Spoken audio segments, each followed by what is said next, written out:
right, good morning. We are officially starting our Transform Westside Summit. Thank you, Neil.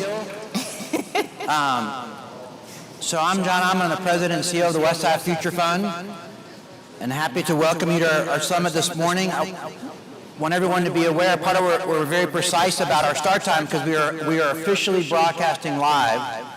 So we always have a fair amount of people watching live on YouTube and our other social media channels. So the cameras you see now are broadcasting live. And I want to hear a big hello from my co-host, Ebony. Hello. Good morning, everyone. My name is Ebony Ford. I am a proud resident of English Avenue and a very proud parent of my son, Jeremiah, who attends Hollis, all right here on the west side, best side. Thank y'all for being here this morning. No, thank you. So we always like to start. I see a lot of familiar faces, so thank all y'all for being here. But always, especially for anyone that is a newcomer, if this is your first Transform Westside Summit, if you would, and nothing happens, if you would raise your hand, we just like to welcome you. All right, thank you. Thanks for being here. All right. So for the newcomers, a quick overview of our program. Ebony and I are going to do quick more introductory comments. One part of our program is always our devotion. We're really happy to always have our devotions led by different community members. So Aisha from In Her Hands will lead our devotion this morning from Grow Fund. Once we finish the devotion, we take time to do self-introductions for folks to get to know each other. And typically by that time, there'll be even more people here. And then we're going to have an awesome conversation today on generations of opportunity, building the future together on Atlanta's west side, explaining how the Grow Fund, founded here in Atlanta, and we're going to hear from the very visionary founder, is advancing economic justice on the west side by investing directly in people, not just programs. And a key part of their programs is guaranteed income. And so we're going to hear more about that program this morning. And just last night, the Park Service, National Park Service, which now, for the Martin Luther King National Historic Site, we're, over off on the east side where Dr. King was born and his mother and father's home, but where he and Creta lived in Vine City, 234 Sunset, the Park Service now owns it, and they were holding a session last night talking with the community about, how to redevelop 234 Sunset. And I was, reflecting when Dr. King was living in 234 Sunset, he was working on his last book that was published after he was assassinated, Chaos Our Community. And it was in that book that he talked about the necessity of a guaranteed income and why that was important.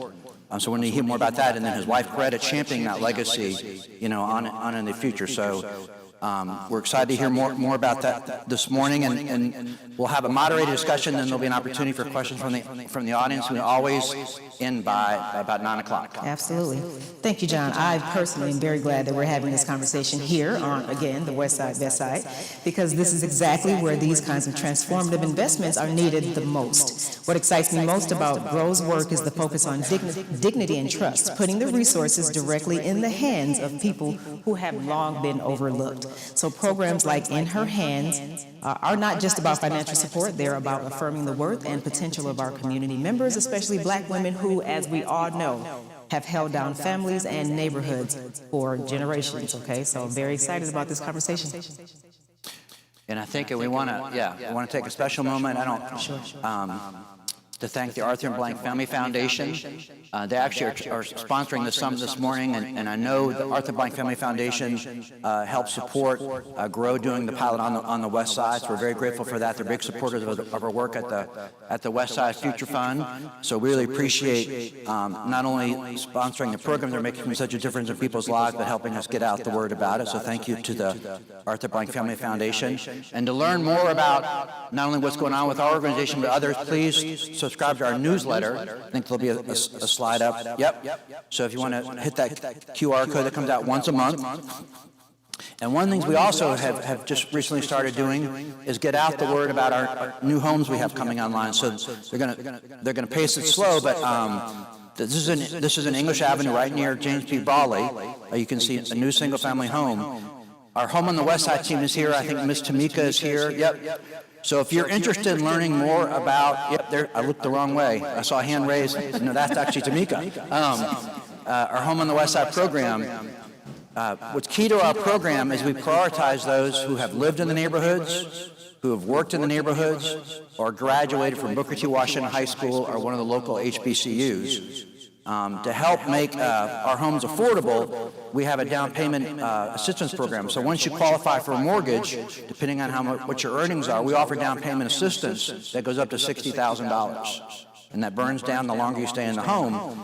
That can actually layer on top of what Invested Land and Atlanta Housing provide. So there's opportunities of buy down of $80,000, $90,000. And so a real great way to build equity and generational wealth.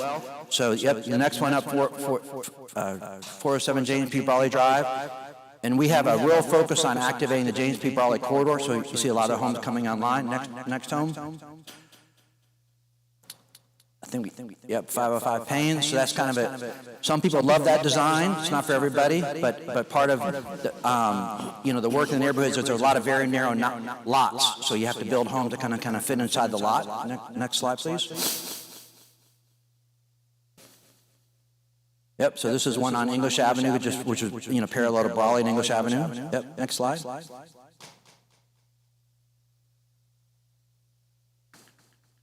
think we got, is there one more? Okay. All right, that was it. So if you're interested or you know someone that might be interested, we'd really encourage you to follow up with us, because we really appreciate is people that really have a heart for the community coming back into the community, which is why we have those community retention guidelines to help prioritize our home buying. Absolutely. We'd like to invite you guys to get engaged with us with Westside Future Fund via Instagram, X, formerly known as Twitter, and Facebook. If you are watching the summit right now on YouTube, make sure that you do subscribe to our channel. If you are here in person, make sure you get your Chick-fil-A breakfast, important things first, right? And then also get your 2 raffle tickets in the back, because we're going to have a Home Depot giveaway and a Goodwill gift card giveaway as well at the end. So make sure you stay around for that to the very end. It is now time for our devotion. Amen. Amen for those of us who were raised Baptist.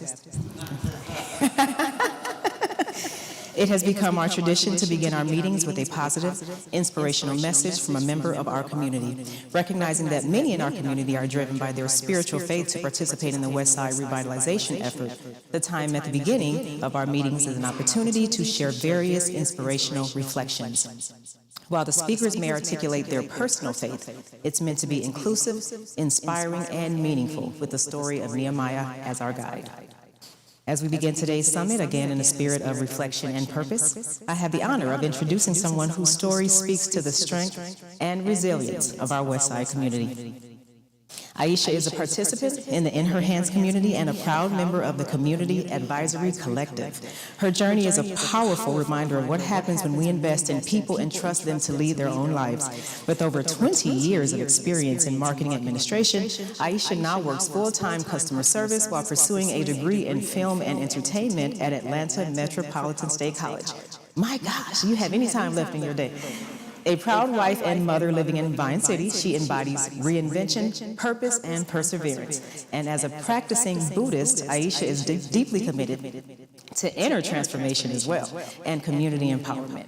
Through storytelling and creative expression, she seeks to uplift voices, inspire change, and build a legacy of hope through film and music. I know her words will be a blessing and inspire us this morning. Please join me in welcoming Aisha.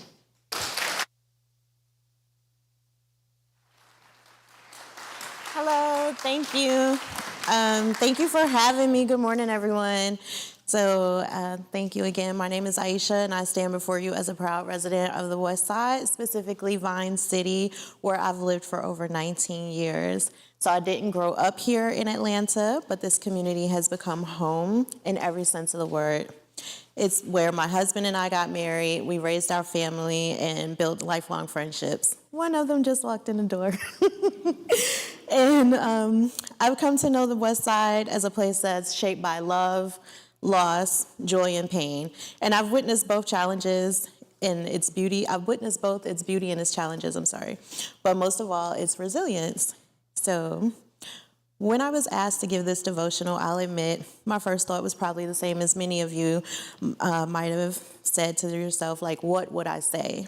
And what message would I share? And then I got very nervous.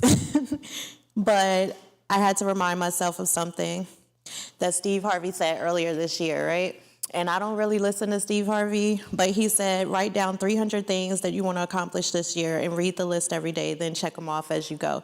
So one of the things that I wanted to do was public speaking. So I checked that off my list. And when I thought about what message I wanted to reflect, I thought about the story of Nehemiah, a man who returned to his broken homeland, not with bitterness, but with a vision, a prayer, and a plan. He didn't focus on the rubble or the rubbish. He focused on the potential he saw and what could be rebuilt through faith, courage, and collective effort. And that made me think about the West Side and what it means to rebuild, not just physical structures, but our sense of community. A community that can be rebuilt with that same faith, that same courage and unity. And I want to just share my story a little bit. I'd be remiss if I didn't share my faith with you. I am a proud member of the SGI Nichiren Buddhist community right here in Atlanta. I serve on the West End District. That's where we have our meetings and we chant. So anyway, we chant Nam Myoho Renge Kyo to show our devotion to the mystic law, the universal mystic law through sound. And so when you chant, you kind of just ask for what you want, and it's okay to ask for what you want. And so a couple of years back, I kind of fell into a hard time, like my family, I lost my job. And so I didn't really have any, I'm looking for jobs and I didn't really have the income coming in, and I just chanted and I kept working and I just chanted and I kept looking, and I was looking for a job, like a full-time job. And then one day I got a postcard on my door for a program called In Her Hands. And I'm like, I don't know, will I qualify? So I applied. And then I was told, oh, hey, you're on a wait list. And I'm thinking, well, who's gonna give up having guaranteed income monthly? So I was like, they might as well have just told me no. But then they called me. And so I was like, what? I'm a recipient. Wow. Okay. So having that guaranteed income every month changed my life to be able to change others' lives. And so that's one thing that we promote in Buddhism. It is, we chant for ourselves as we chant for others. And if we can change ourselves, then we can change the world. So I like to just let you know that the key to all lives, to all the changes, lies in our inner transformation, a change in our hearts and minds. And this is what we call human revolution. We have the power to change. And when we realize the truth, we can bring forth that power anywhere, anytime, under any circumstance. So this community, the West Side, has shown me that promise is in real time.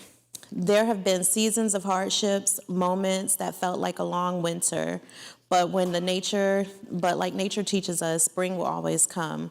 I've seen my neighbors rise above loss. I've seen families hold on to faith and young people reclaim their futures. Even in moments of doubt, this community continues to bloom. So we may not always have the answers, but we carry the courage to keep moving forward. And that is the true spirit of renewal and resilience, and a turning pain into purpose and struggle into strength. So today I ask you, what are you being called to rebuild? Maybe it's a relationship, maybe it's your health or your dreams or your block or your business. But whatever it is, know this, you're not alone. You have your faith, your community, and those who come before you, and they're standing with you. So let us celebrate. Let us each be a Nehemiah in our own lives, praying, planning, and putting the work in. And let us chant or pray for our own human revolution. Thank you.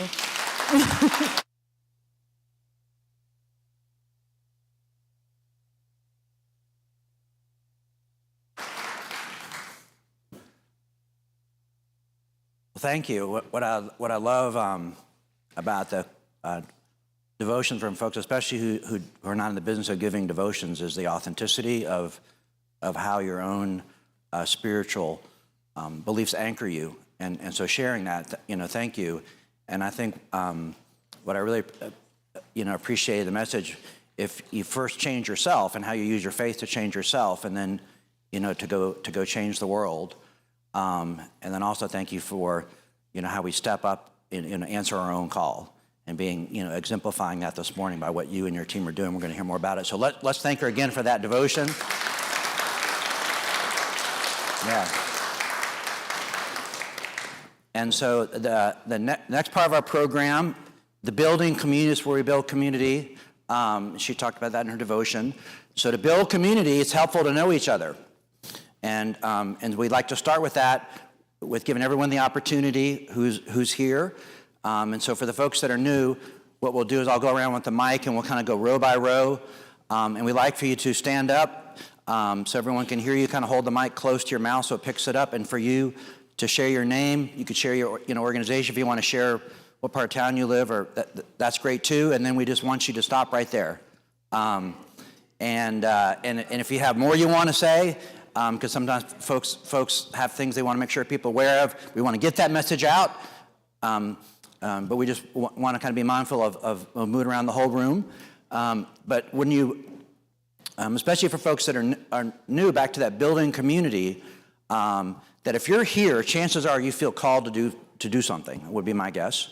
And so part of the introduction is an opportunity to hear people, and then maybe you're hearing something where you can help them answer their call, or maybe they can help you answer your call. And by doing that together, then we really build that beloved community. So we would encourage through the self-introductions, when the summit is over, to take the opportunity to get to know folks. So that's why we want to take the time to do it.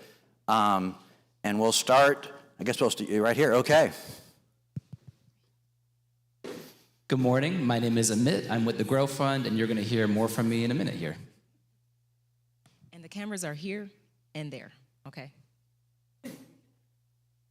Good morning, everybody. My name is Chyna Quarker. I am also with the Georgia Resilience and Opportunity Fund, and you'll hear more from me momentarily. Good morning, everybody. Aisha, you just heard from me. Good morning. I'm Hope Wollensack, also with the Grow Fund, and I will be on the panel in just a minute. And I'm Alex Camardelle. I'm with Kindred Futures, and I will also be on the panel in just a moment. Good morning. My name is Dwight Elliston. I'm with Elliston Fine Art. It's a New York gallery on the west side of town. Hi, my name is Anna Halpern. I work with the Georgia Resilience and Opportunity Fund as well. You will not hear from me this morning. Good morning, everyone. I'm Joseph Emery Quaho. I'm with Kindred Futures, and you are also not going to hear from me today. So, Good morning. I'm Daryl Ashur, adjunct professor at Morris Brown College. Ross Caffey, and I'm his fashion designer. Good morning, everyone. Michaela Richards. I have the pleasure of being program manager for In Her Hands at the Georgia Resilience and Opportunity Fund.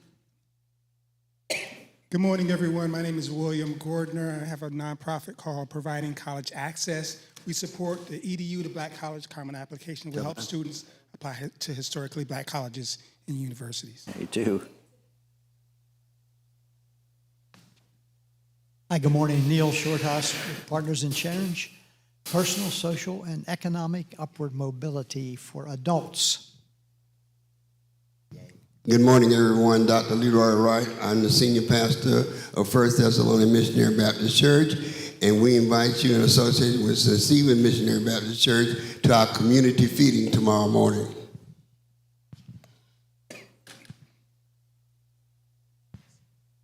Good morning, everybody. I'm Kathleen Bryant from Partners in Change with Neil. We provide free life coaching for adults who are pursuing new goals. Good morning. My name is Bob Dickinson. I am the executive founder of STEAM Sports Foundation. We provide scholarships to women of color who aspire to have careers in motorsports and automotive engineering. Good morning. My name is Winston Taylor. I'm here representing ML King Main Street, the nearest Main Street in Atlanta, running from White House down to Northside Drive. Also here in support of Dwight Elliston's Fine Art Gallery at the 960 Martin Luther King Building. Thank you. Good morning. Linda Adams, Zion City resident. Good morning. My name is Anthony Bellows. I'm a longtime West Side resident and a volunteer. Good morning. I'm Caroline Houston from the Arthur M. Blank Family Foundation. Good morning. Happy Falcons Friday, everybody. There we go. Good to see you this morning. My name is Tolton Pace. I get the honor and privilege of working with Caroline at the Arthur M. Blank Family Foundation. I manage our West Side Atlanta portfolio. morning, everyone. I'm Marvin Bussey, Teens at Work. Good morning, everyone. I'm Joanna Madison, and I'm from the English Avenue area. Good morning, everybody. I am lover and husband of Joanna Madison. I'm also the founder of Standing in Awe Publishing, sharing with people the answers to addiction from out of the scriptures.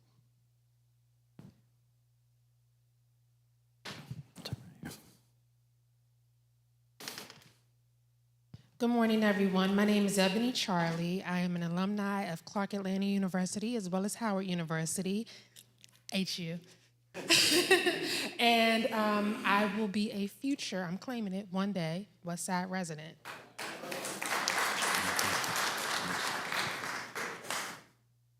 Happy Friday. I'm Tasha Ford. I'm a community engagement consultant, and I'm also a proud Clark Atlanta University alum.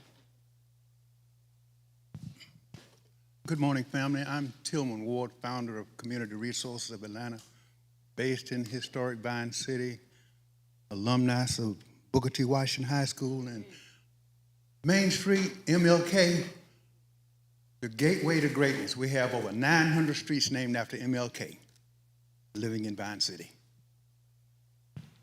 Sean Wildwood, English Avenue resident and Morehouse School of Medicine. Good morning, everyone. I'm Ron Alston. I'm with Truist Bank.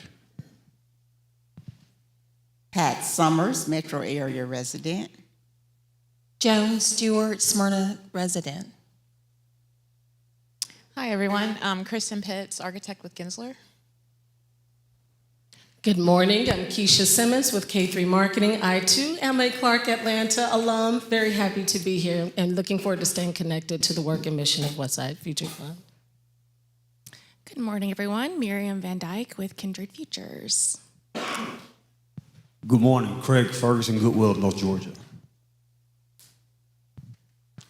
Good morning. My name is William Brust. I'm here representing Williams House, and I'm a freelance grant writer. Good morning. I'm Keisha Ezell. I'm the mortgage loan officer at Self Help Credit Union, located in the West End, the corner of Ralph David.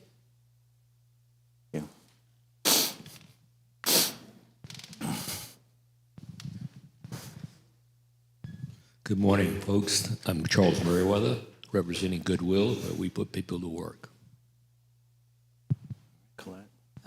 Good morning. I'm Colette Haywood, a resident in Vine City and a senior organizer with the Partnership for Southern Equity. Thank you. Hey, good morning. Rob Bronner. I'm the executive director with the Atlanta Beltline Partnership. Try. Bob Butler, Coldwell Banker Real Estate. Good morning. Michael Davis, Atlanta Beltline Partnership. Good morning. Terrence Lewis, Coastal States Bank. Good morning, everyone. Sheldon Hill, Foreclosure International. We stop foreclosures, evictions on homes and apartments. We've been in business 35 years. Sheldon Hill, Foreclosure International. Thank you. Good morning. I'm Chuck Milton. I am a founder, along with William Brust over there, and I'm also executive director with Williams House, and I am here from Roswell, Georgia. Thank you. Good morning, everybody. My name is Matt Crofton. I'm with Crofton Associates. We're a planners, architects, and engineer design firm. In this area, we've done, we actually did Atlanta Humane Society over on Perry. Actually adding to that right now. Riverside Epicenter, one of our partners designed that, who's now with our firm, Peace Prep. And we've done some work with the Atlanta Food Bank as well. But very interested and involved with this community and looking to get even further. So hope everyone's having a great day. Good morning. My name is Rachel Bodler, and I work in sustainable urban planning and community engagement. And there's two people back here that I don't want us to forget about in introductions, but I'll finish up my row. Hi, I'm Lisa Bias, and I'm with interior design. I'm with commercial design and residential design. Ms. Bush? I'll get him. Good morning. Glad to hear all of these people that are working, because I'm not. 40 years in higher education is enough. I am a resident of the Booker T. Washington neighborhood. Booker T. and I have something in common. We finished Hampton University, so that's a well-known fact. Hi, my name is Alan Bell. Been coming to this for about 8 years. Fun fact, I earned my first merit badge at John F. Kennedy Middle School, which is now Hollis. In 1982, I was 12 years old. And then the first place I ever drove to volunteer at was the Atlanta Community Food Bank on Jefferson Street when I was 16 in 1986. So this neighborhood and the surrounding neighborhoods have made my life in Atlanta a complete blessing. And I'm so excited about the work of the Westside Future Fund. Good morning, everyone. Good morning, everyone. There we go. My name is Tony Mitchell. Professionally, I am a government affairs specialist over at Gilead Sciences. Passionately, I am your Atlanta Public School Board candidate for District 2 over in the West Side. So I look forward to building with you all, building community, and moving District 2 forward. Thank you. Good morning, everyone. My name is Davita Huntley. I'm affectionately known as Miss West End. I'm a proud fourth-generation graduate and fifth-generation mother of a Booker T. Washington High School graduate. And I am also the president, CEO, and founder accepting new members of the Aisha A fan club.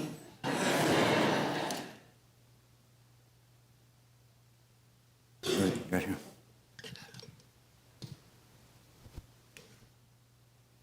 Good morning, family, friends, and neighbors. I am Takuma Brown. I'm here representing the Healing Community Center, the West End of Atlanta, and the entire West End. So if there's anything that you need, please contact me.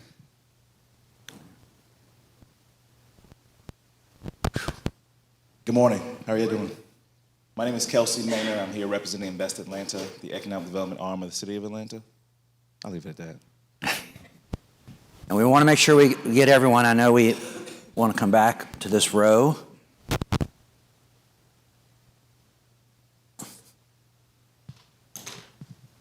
Thank you, everyone. My name is Chris Hyder-Bardil. I'm a resident of Washington Park, as well as the clinical director for Families First. Good morning, everyone. My name is Myrna Clayton. Normally you hear me talking about showability and accessibility, but something that you guys may not know about me, that I am a professional singer commissioned by the U.S. State Department to represent American music at U.S. embassies around the world. Just want to share that because tomorrow, brunch time, I'm performing at City Wineries. Do you guys come out? All right, I'm right here in the midst of anyone that we miss. Got it. All right. There, thank you. Good morning, everybody. Danita Knight, President and CEO, YWCA Greater Atlanta, and soon coming, Phyllis Wheatley, Westside, YWCA.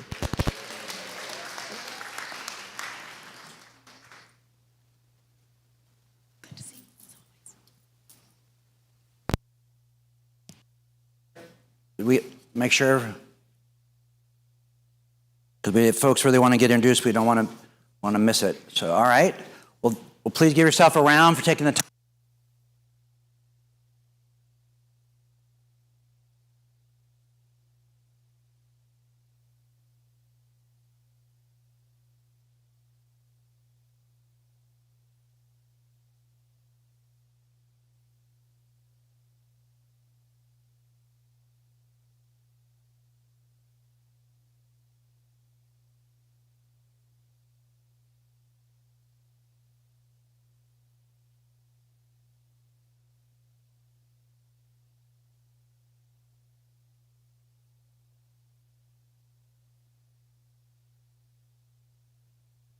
Working now?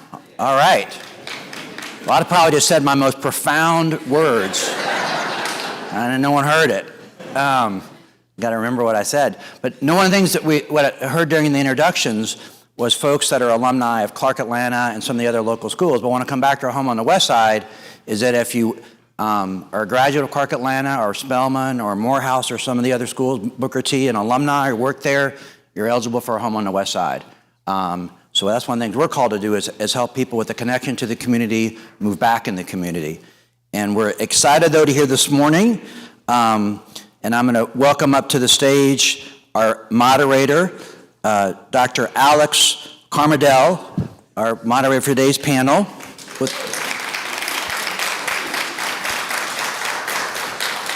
And I know he and his organization are deeply rooted in economic mobility and advancing racial equity. Vice President of Policy and Research at Kindred Futures. Alex leads transformative work to build Black wealth and promote shared prosperity.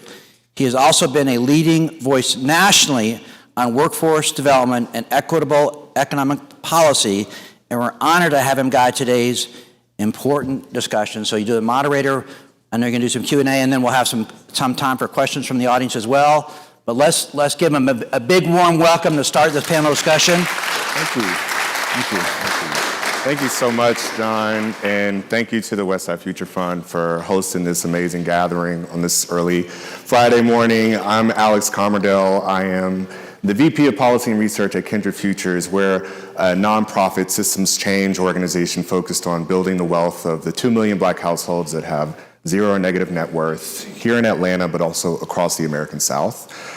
And I'm excited to host a conversation alongside our partners, the Grow Fund, on some of the amazing work that they're doing in these communities and soon across the world, I hope. So, but first, before we bring on our panelists, Hope doesn't know this, but I'm gonna tell a little background. So several years ago, I was doing some work in the state policy realm, and my former boss called me randomly, and while I was torturing myself trying to reform the state of Georgia's safety net system, food stamps, TANF, et cetera, and she said, hey, I want you to talk to somebody about what this safety net system looks like in the state of Georgia. Do you mind setting up some time to talk to her about how it's failing, how it's performing, how it could be better, and what are the unique features. And so little did I know that person would be Hope Wollensack. I don't know, remember it was like in COVID, the time does not make sense to me anymore. But I did not know at that time when we were having that conversation that Hope would go on to establish and lead one of the most ambitious guaranteed income pilots in the South.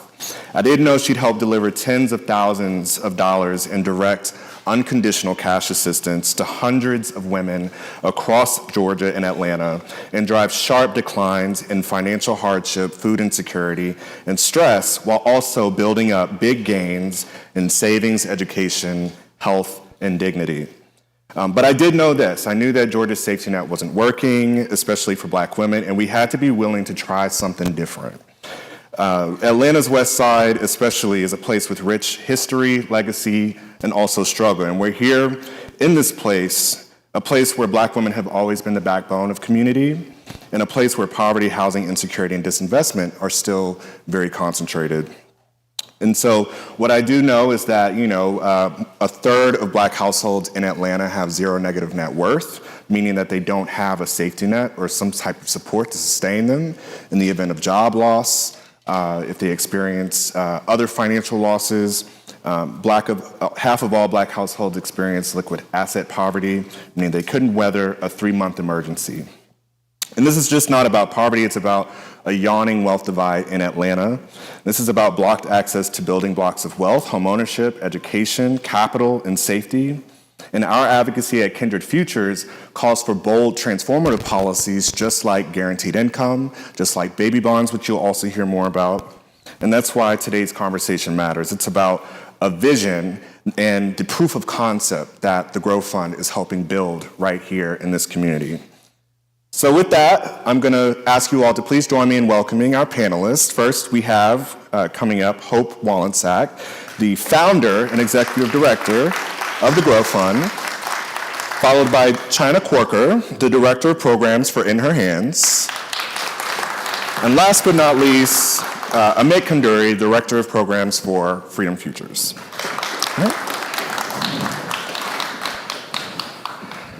Awesome. So Hope, I want to begin with you. Can you take us back to the origins of Grow's work and how it expanded to the West Side? And then tell us, what does it mean doing this work in Dr. King's birthplace of Atlanta and how that connects to the mission? Yeah, absolutely. And you were there for some of this. Some people in this room were there for some of this. The GROW Fund, or the Georgia Resilience and Opportunity Fund, was born out of a community-based task force in 2020, looking into the root causes of economic insecurity in Dr. King's birth neighborhood, the Old Fourth Ward. It was commissioned by City Council member Amir Faroqi, and really the charge was, we talk a lot about economic mobility, very important topic, but baseline economic security is oftentimes the precursor to economic mobility. So what can we do in Dr. King's city, in his birth neighborhood, in neighborhoods where he lived and called home? What can we do to promote not just economic mobility, but also economic security? That task force convened for 8 months and developed a set of recommendations, one of which was a guaranteed income program, or a no strings attached kind of income support program focused on Black women in particular, because we know that they face some of the highest barriers to financial security despite working and oftentimes making all the right choices. We luckily were able to launch that program, and it served originally 3 communities across the state of Georgia, 650 women.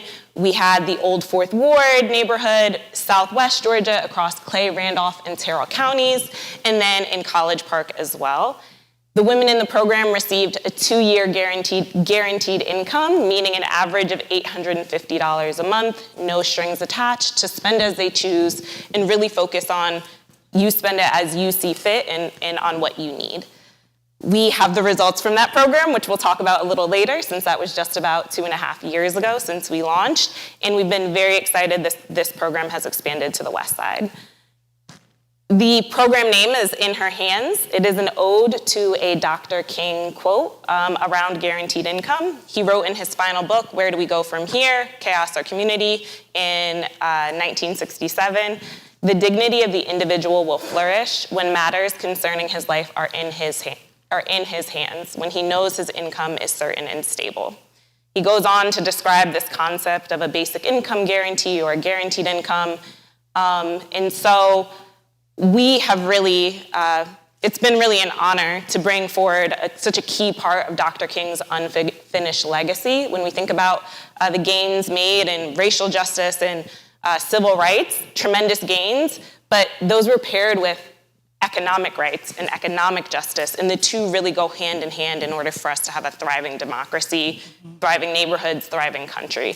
And so we really view our work as bringing to life these bold ideas, bold evidence-based community-led concepts to create an economy where all of us can thrive.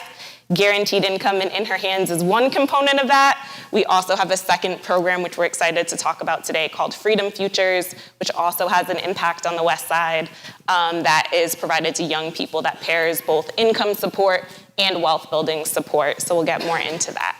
Awesome. Thank you so much, Hope. And I just want us to sit with the fact that there are hundreds of guaranteed income programs across the country today, and there's just one that's rooted to King's legacy in this way, right in his backyard. I just think that's so powerful. I want to turn to you, Chyna. Why don't you tell us about the In Her Hands program in more detail? What's unique about it, and what have you learned about the program's impact in Atlanta? Yeah, so I'll speak specifically about the In Her Hands program that just launched last year on the West Side.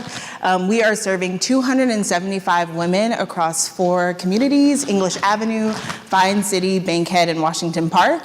And all of them will receive $36,000 over the course of the next 3 years, which we are really, really excited about. Thank you, thank you. And there are many unique aspects of this program because we try to iterate with every cohort, but the one that I'll highlight is our participant choice model.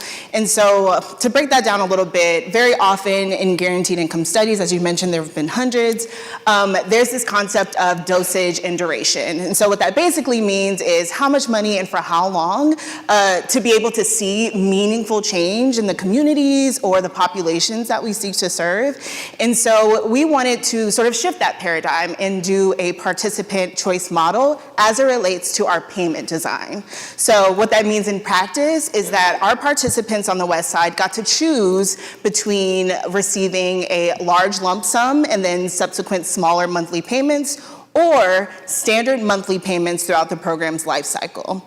So that's a lot of words, but what I'm basically getting at is that our participants had the opportunity to have trust and autonomy, because what we know is that they know their needs better than anyone. So this was sort of testing this idea of what does it look like to put this solution in their hands and watch them flourish. What we've seen thus far is a really compelling finding, and that's that our participants are leveraging these resources in a way that makes the most sense for themselves and their individual situations, which reinforces this idea that the folks who are closest to the challenges have the best idea of what the solution should be. And we're seeing a couple of other really exciting findings so far. We did a 6-month survey because our program started in July, so 6 months into the program. And two that I'll highlight. The first is that nearly 75% of our participants named that these dollars have allowed them to not have to take on additional debt. So they have not, in reality, had to rely on some of these predatory lending companies that we know keep communities of color and women in the cycles of poverty. Additionally, 50% of those participants named that these dollars have also allowed them to pay down debts. So what we're seeing is an opportunity for people to sort of remove some of these barriers to financial security in just 6 months. And then lastly, which is one of my favorite findings so far, is that at the beginning of our program, 4%, only 4% of our participants that completed this survey stated that they had the means to afford childcare. Only 4%. And in just 6 months, that number has skyrocketed to 32% of our participants, naming that they can now afford just basic, safe childcare. So I'm really excited. This is only 6 months, and what we know is that it can only go up from here. Yeah, I love that, Chyna. And I don't know if folks know, but the Grow Fund, and I hope I'm not stealing shine, published the evaluation of In Her Hands yesterday. And so I believe it's available online. You can read through it. The results of the pilot and the program are phenomenal. And I was thinking as I was reading, I was like, In Her Hands is the title, but this should be In Her Voice, because there's so many compelling stories included in the evaluation. And one of them I wanted to lift up was the story of the Kindle, which I know is anonymized, where she was able, throughout the duration of the program, to save up to $14,000 that she could then put towards buying assets like land. And like to hear the enthusiasm in that evaluation is something that we just should not lose sight of. I love that. What does this tell us about what's possible, Chyna, not just here in Atlanta, but across the world? Yeah, I think two things. Specifically on the West Side, what we are seeing is, as I mentioned, people are paying down their debt, people are buying assets. Two of our participants let us know at our first community advisory meeting that they bought a car. So this is not just saying that guaranteed income is about immediate financial relief, but it's also about how it can sort of build economic vitality for the larger communities. And what we mean by that is two things. The first is the guaranteed income is giving people the opportunity to spend in their communities, right? Like more income coming in means more dollars going out. So people are more likely to patronize local businesses. Additionally, which we named in our findings of our first cohort and what we're already seeing right here on the West Side, is that our participants are becoming entrepreneurs. They are starting small businesses right in the communities that they are nestled in, which not only has individual impact, but larger impact on the communities that we are working within. And so that's a huge opportunity for the West Side and other cities that sort of mirror what the sort of makeup of the West Side is. And I think that hopefully people can mirror this model and sort of see that it's, again, not about the individual, not just investing in a program, but what does it look like to invest directly in people? Yeah, perfect. I love that. Amit, I want to talk about what's on the horizon for the Grow Fund. You all will be the first or among the first in the nation to launch a baby bonds pilot. Yep. It's just another bold idea. Can y'all just tell us what baby bonds are for the audience and how this solution actually complements the guaranteed income work? Absolutely. This work in many ways builds on what we've learned from In Her Hands, and it's really a natural extension of our work. For example, in Her Hands, many participants also received a lump sum, which was enough for them to buy mid-sized assets, enough for them to get started on their wealth-building journey, but was not quite enough to get you to build long-term wealth. We think in order to build long-term wealth, you really need two things. You need a baseline level of financial stability, which we've talked about earlier. You need to be able to meet your basic needs. You need to be able to have some breathing room to plan for the future. And a guaranteed income, as we've learned, is a good way to do that. The second thing that you need are investable sums. You need a large amount of money that is set aside for wealth building. That's all that is. And so that brings us to baby bonds. Baby bonds is a policy proposal which is designed to address racial wealth inequality. And what it does is it simply establishes a child trust account. So the idea behind baby bonds is that when a child is born, government would seed an interest-bearing account, would continue to make annual contributions into this account, and then once the child turns 18, they can pull from this account for any number of wealth-building purposes throughout their adulthood.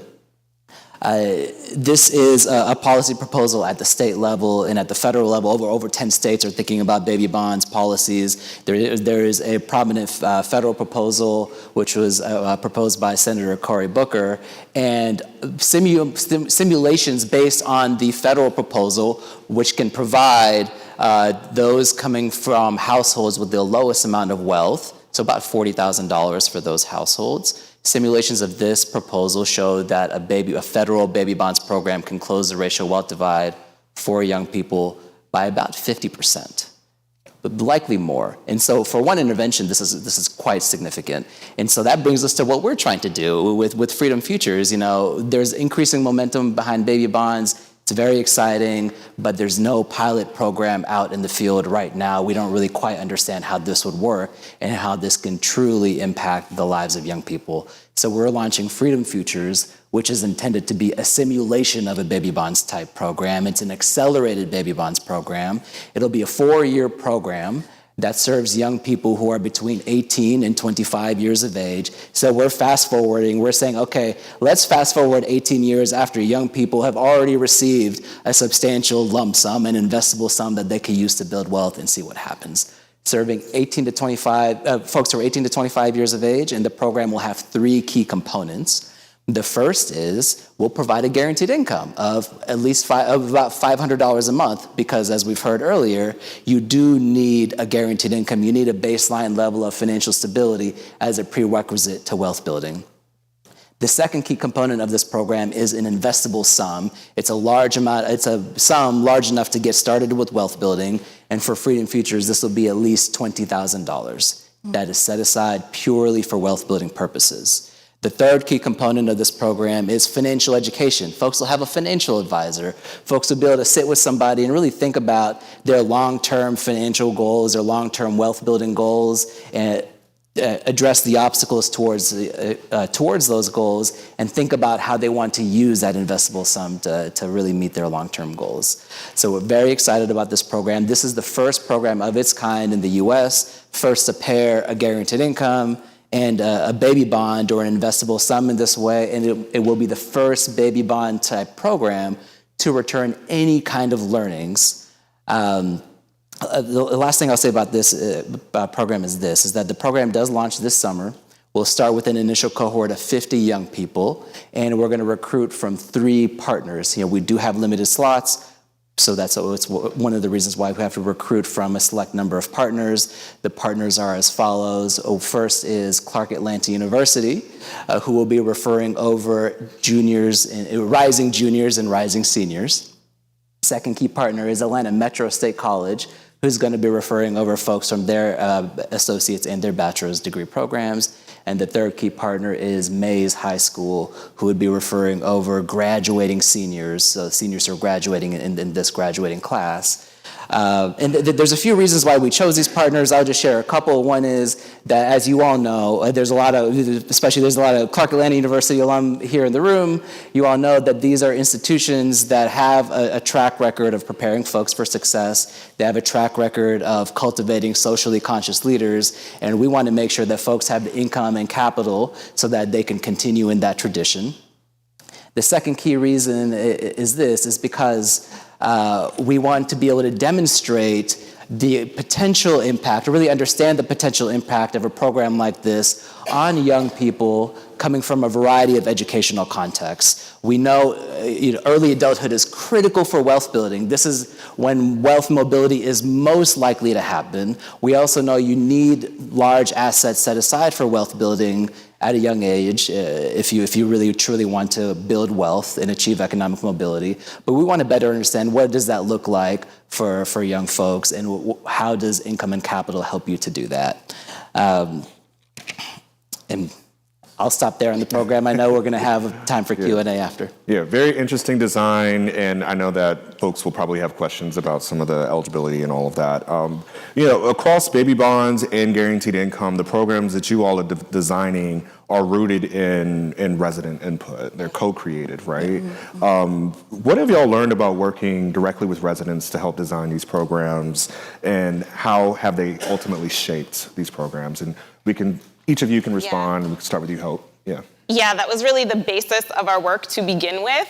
This started from listening to community voices at a really challenging time. It was 2020 when our work launched. And really, at that time, I was helping to direct that task force that I described earlier. And what we did was I met with community members who were most impacted and asked, what would be helpful to you? So a question with no agenda, what would turn the tide on your economic stability, financial stability? And what we heard was there were a lot of programs, many programs that were very helpful. There were several opportunities, but folks oftentimes lacked the sort of baseline financial means to be able to access those opportunities. They were struggling to meet day-to-day needs in a way that made it really difficult. So for example, in our program, the average household size is about 2 to 3, meaning most folks in our program have 1 to 2 children, and the average income is $15,000 a year. I think folks are usually sort of astounded, how is someone making it work that way?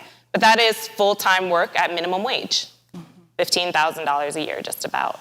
And so, again, folks are generally making the right choices. We have a policy gap that's missing. So our programs are helping to pull out, what is missing in terms of policy. But women who we talk to in the community help to inform the idea for direct cash transfers, no strings attached support. We call it guaranteed income. And what we heard resoundingly from them is that it's not just about sort of meeting basic needs today, but everyone wants to thrive. Everyone wants to be able to provide their children greater opportunity.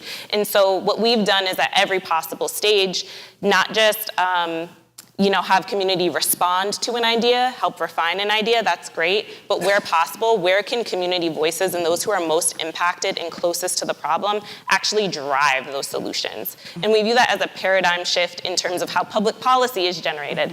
So often, public policy is designed by folks who are very distant from the problem itself. And so what if we had public policy that was driven by, and solutions driven by those who are most impacted? So we view this as a core tenet of our work. It's a founding principle of our organization. There are ways in which that lives out in each of our programs. We were just talking to some parents at Mays last night. And we had a community advisory meeting earlier this week. So we have very tangible practices on how that looks like, and we don't view this as a passive thing. It's something you must be intentional about, and you build trust and community over time.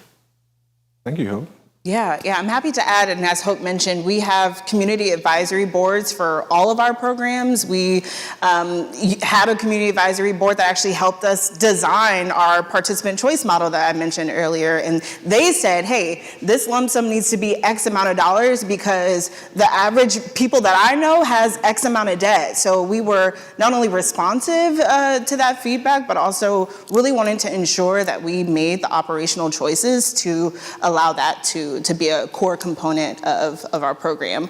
The second thing that I'll mention as it relates to community is a new aspect of our second cohort, which is a program that we are calling First Fridays, and it is consent-based programming by which we are partnering with local organizations on the West Side to be able to provide our participants with additional resources, connection to their organizations, because what we know is that there are many people in this room who have organizations on the West Side that does amazing work, and how could we basically ensure that our participants are connected to that, because we know that guaranteed income is one part of the full person. So how are we lending to this idea of ecosystem of care by which not only are we addressing financial insecurity, but we're connecting people to Westside Future Fund, because we know that housing is also a barrier. We are connecting people to healthcare services and mental health care services. And this wasn't, an idea that we just sort of thought of, but this was in response to what participants in our first cohort said, and that was that they had a need and a real want to not only be connected to additional participants that were in the cohort, but also connected to the community around them. And then we surveyed the participants and said, what resources would mean the most to you? We're not going to just come here and say, let's get you into X class or this financial literacy class, which we know is important, but it is not the end all be all. And in response to that, we've had monthly programming, and we are looking forward to partnering with additional organizations right here on the West Side to continue to build that ecosystem. Yeah, thank you, Chyna. Amit? Yeah, and for Freedom Futures, we've talked with over 60 young people from the institutions I mentioned earlier to better understand both the design of the program, how to design the program in a way that could meet their needs, but then also, and you all I'm sure have heard this as well, young people are feeling that the traditional paths for wealth building are a bit harder for them. It's going to be harder for them to go to college, to buy a home, to start a business. And so they're grappling with what this means for their futures. And we're hoping that a program like Freedom Futures, especially at this moment in time when young people are facing these acute challenges, can sort of be one potential solution for that's designed for wealth building for young people in particular. Thank you. I hear so much about this direct investment in people and how important that is for the co-creation of these programs. And so what else do you want policymakers and funders to know as they may leave this room or maybe watching if they're interested in designing their own programs or even their own policies based off what they're hearing today? Start with me. Great. Whoever would like. Happy to. The importance of just direct investment in people, in addition to many of the other strategies. So often our policy, public policy often manages the poor. How do we help, how do we basically manage people across different institutions versus investing in them directly and truly believing in investing in their capabilities and human flourishing? So one of our goals the pilot programs in and of themselves, I call them pilot programs because they're sort of confined to a period of time. We have a period that we're also attempting to learn and generate policy relevant learnings from these programs, are really intended to not only help us better understand these specific solutions, but how you can have an economy where all of us can thrive and where there are solutions that invest in people directly. We know when it comes to wealth in particular, wealth begets wealth. Wealth is a function of yesterday's wealth and any interest on that, and then also your income and any savings from income. And so when we think about policies that can turn the tide on some of these staggering statistics, whether that's the 46-to-1 racial wealth gap in Atlanta, which is as wide as it was when the Emancipation Proclamation was issued, whether it is the fact that half of women in the West Side live under the federal poverty line. When we think about these staggering statistics locally, citywide, nationally, what are the solutions that can have an outsized impact? And what we see is that there is a real shortage of this direct investment in people and this belief in our collective capability for human flourishing. And so what we're hoping to see and to better understand is what does that look like? And what is the right composition and mix of resources that can help us get there? We really believe, and there's a ton of research, that's not an infinite list of solutions. There's actually like a pretty finite set of solutions that can have a real outsized impact on both poverty and the racial wealth gap. So we view that our goal is to actually bring those things to life, inspire hope, optimism, evidence as well, to make those things really real and tangible in our lives and then tangible in our policy conversations. Thank you so much, Hope. I believe at this time we can shift to some questions and answers. So,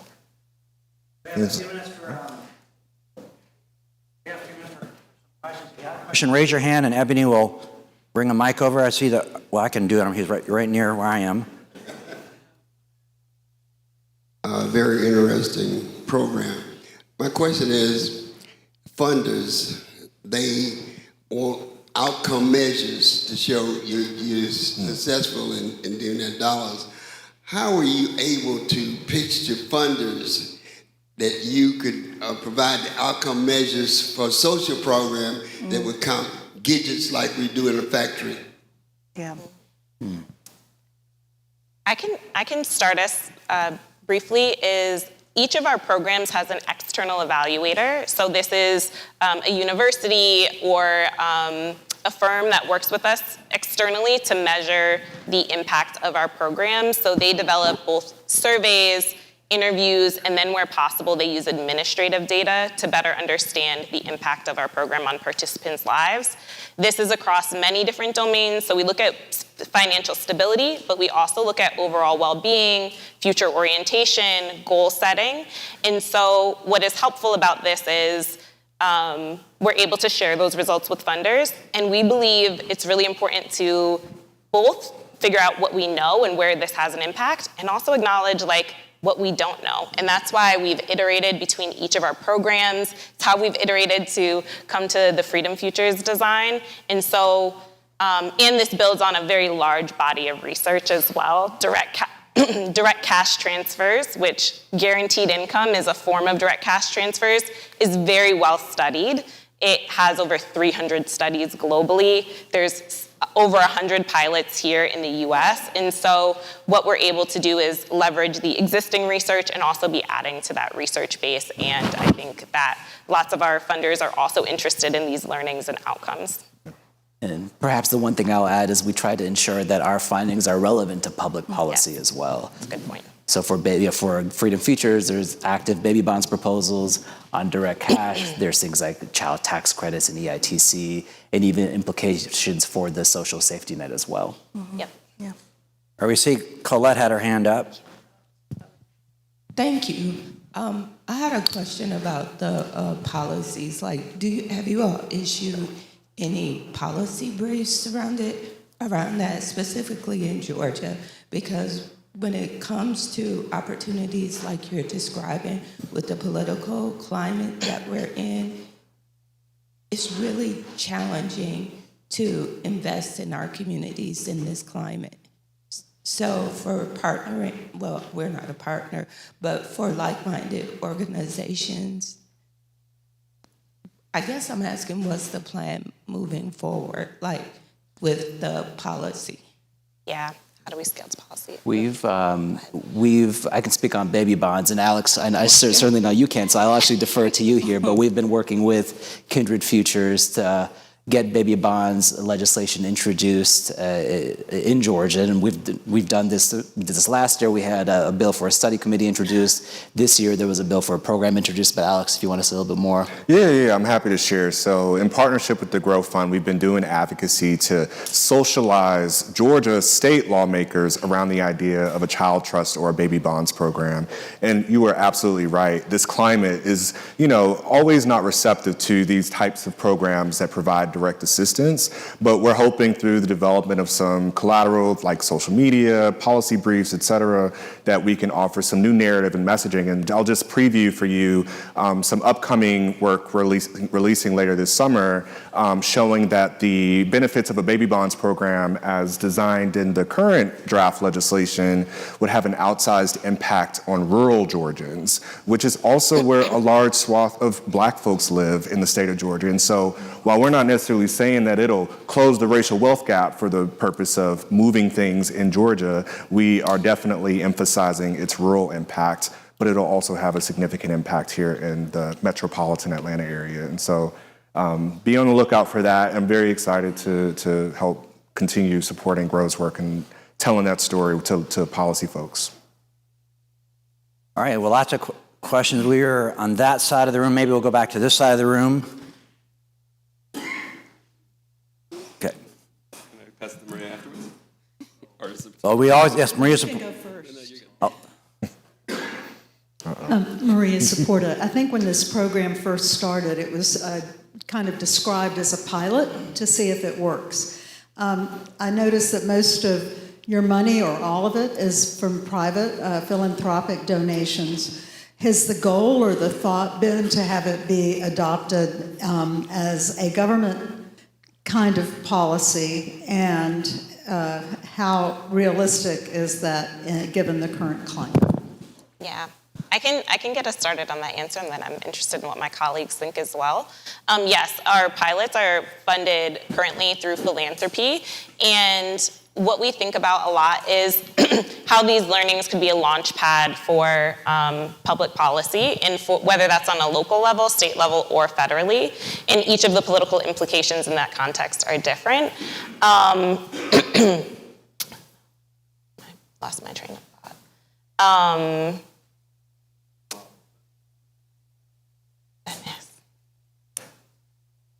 But policy adoption. Policy adoption, the path to policy adoption. Yeah, I can. Oh, go ahead. Maybe if you want to jump in, maybe it'll come back to me. I can jump in and talk about something a little bit different. I think we often see policy in one form, but I think what's really important is that we need to remember that policy moves through public will. And so something that is really important to us at Grow and throughout our programs is shifting this narrative of folks needing to pull themselves up from their bootstraps, or that they need to get 8 jobs in order to survive. How are we basically naming that through these programs and through our research, that instead we should be providing people with an income floor, and we actually have the means within this country to do it. And then how are we getting our community members to also get in on this and recognize that this is something that is not only, again, supporting an individual, but that can help their entire community thrive? Yeah. And go ahead. It came back to me. I'm so sorry. Wonderful. We think about policy on a spectrum. So while maybe when we talk about guaranteed income, what might first come to mind is the Andrew Yang freedom dividend, everyone gets a check.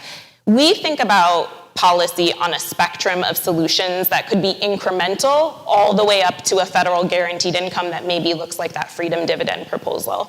But when you think about the principles of guaranteed income, or direct cash transfers, if we're thinking also about sort of the investable sum with baby bonds, some of the core principles are agency, trust, choice, self-determination.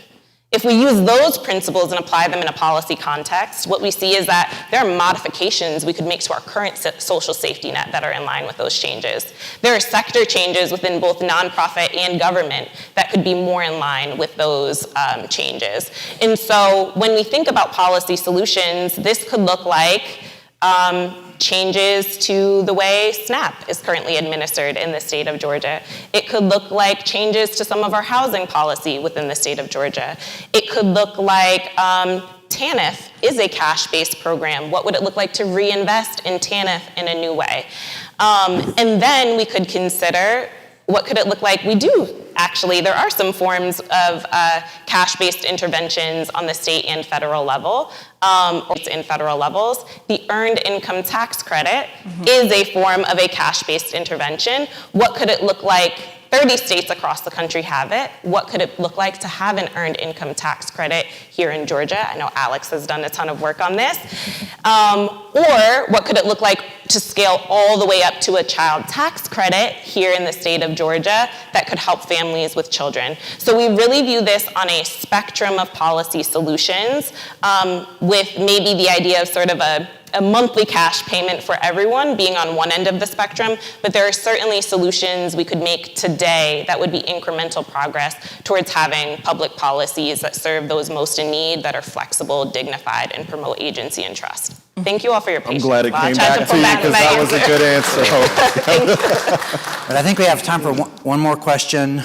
Maybe go to this side of the room. Yeah, and I know maybe folks have other questions, maybe be around for a little bit. I'll be around. Yeah, we'll be around.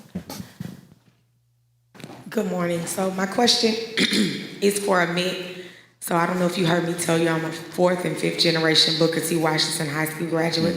And I understand our mayor went to Mays High School, but I want to understand how did Mays High School become the K-12 option for your baby boom program?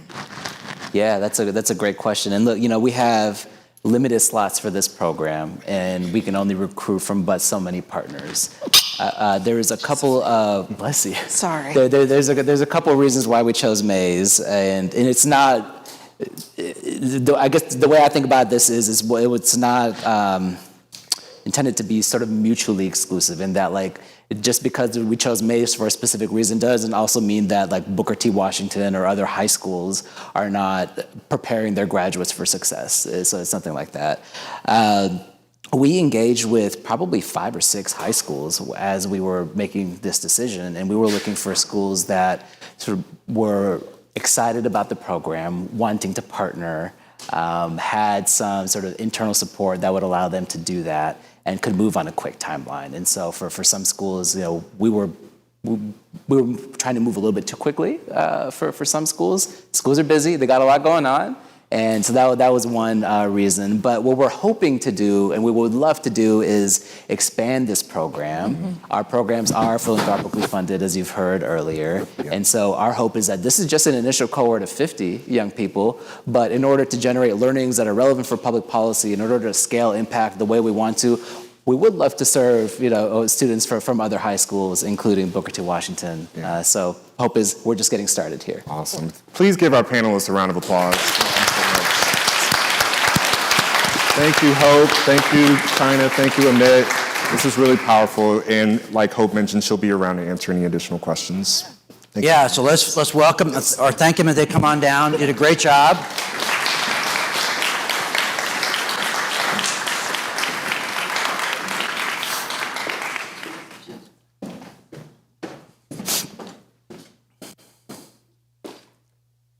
Thank you.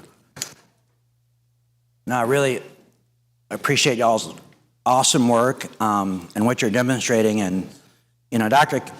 King's last book, Chaos to Our Community, he really, hits the frame of, and even more true today, you live in a time of abundance, but yet faced with such scarcity, right? Like abundance and scarcity. And so there's enough resources to help people in need, but how do you really do that? And what I really appreciate about the GROW program is not just what they're doing, but that they demonstrate with a little bit of help what people want to do with their lives. And I think of the metaphor, if imagine in a desert and one person with a lot of water and one person has no water, right? So one person is dying of thirst and another person has a lot of water.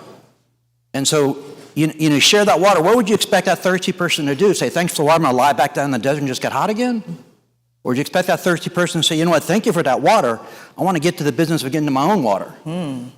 Right? And so for me, that's what's a very powerful demonstration of what your program, so I do really appreciate the intentionality of your program in demonstrating so we can scale it, that it works. So let's thank them again for that.